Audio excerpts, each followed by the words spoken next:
Hi, my name is Quyen. Welcome to my presentation on empowering older people's associations or OPAs to take lead in post-disaster recovery and rebuilding effort in ASEAN. My presentation will be in 6 parts. Part number 1 is who are we? HelpAge International is a secretariat of a global network of organizations working for the rights of all current and future old to live dignified, healthy, and secure life. Our network has 190 members in 90 countries across the world. Part 2 is population aging in Asia. As you can see, in 2022, 59% of the world's older people were in Asia, and by 2050, this percentage will increase to 63%. The number of older people in Asia will increase to more than 1.3 billion. By then, 1 in 4 persons in Asia will be an older person. Yes, Asia is facing rapid aging.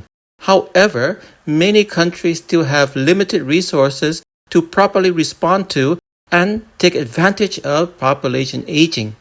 So what is Asia to do when the demand for service and support is large and growing, but the resource is still very limited? Part 3. OPAs and ASEAN. In the First World Assembly on Aging, held in 1982, more than 40 years ago, the meeting resolution recommended member countries to consider supporting the formation of OPAs to respond to the wide-range needs and aspirations of a rapidly aging world. Since then, OPAs have quickly expanded, especially in ASEAN. At country level, OPA may have different names.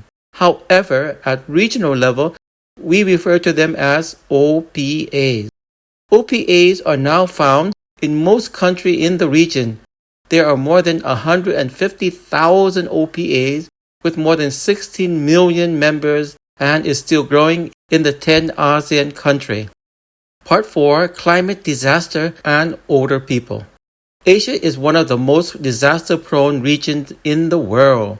In fact, over the past 50 years, around 31% of all natural disasters were in Asia, and the annual economic loss were in the hundreds of billions of dollars.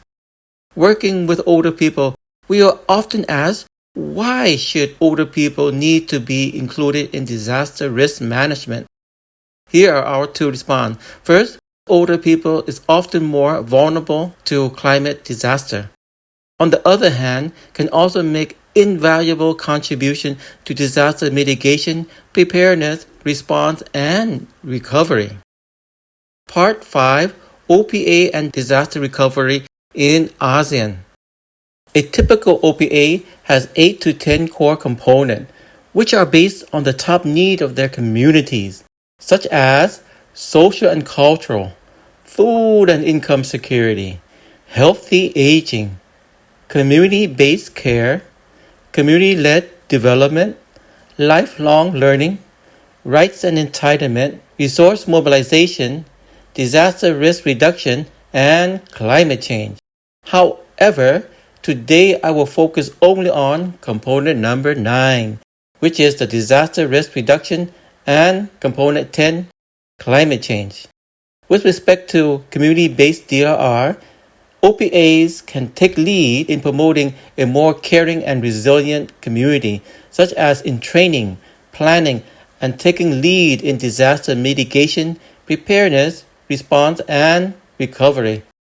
With respect to climate change, OPA can take lead in both climate change mitigation and adaptation, such as providing awareness on climate change, promoting climate-resilient food and income security, take lead in community climate actions, and promote eco-friendly power and energy production and usage. With respect to food and income security, OPA can help older people and their family to restore their livelihood, which include access to revolving fund loans, providing regular awareness on pro-poor and age-friendly livelihood, having livelihood support groups and livelihood volunteers, which has shown to be key unique strengths of the OPAs.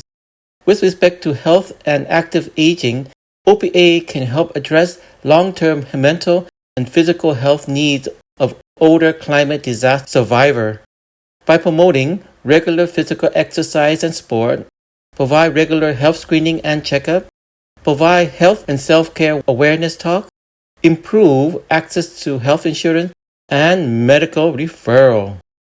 With respect to community-based care, the OPA can help address long-term mental and care needs of older climate disaster survivors by providing 4 types of care services which are very popular, such as social care, personal care, living support care, and medical care.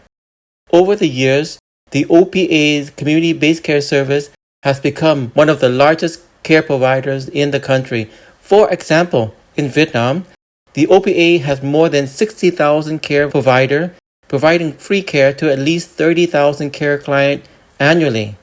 To make it easier to visualize the important link between OPA and disaster management, I will now present some case study from 5 countries in ASEAN on how we have managed to mainstream disaster management in thousands of OPAs in the region.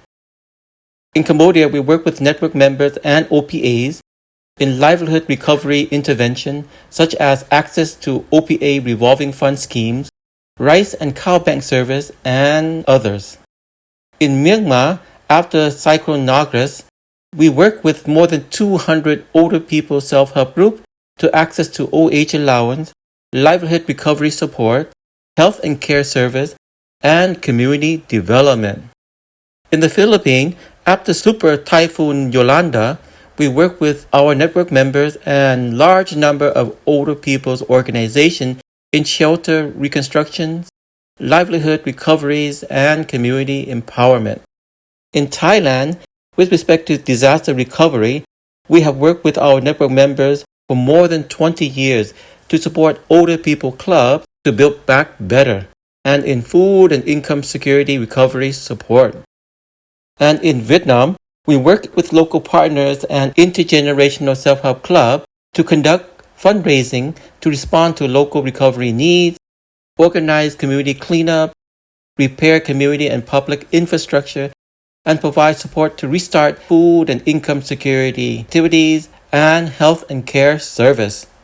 Over the years, the OPA development model has become a popular and strong development foundation for countries with limited resources to promote more inclusive, appropriate, affordable, and sustainable development. What is built on top will not just remain, but will continue to develop and grow. Part 6, Recommendation and Conclusion. First, OPAs can greatly support local development and emergency response and recovery if they are included and invested. Second, OPA can help state agencies and NGOs to reach those most difficult to reach, like those living alone, bedridden, and extremely poor.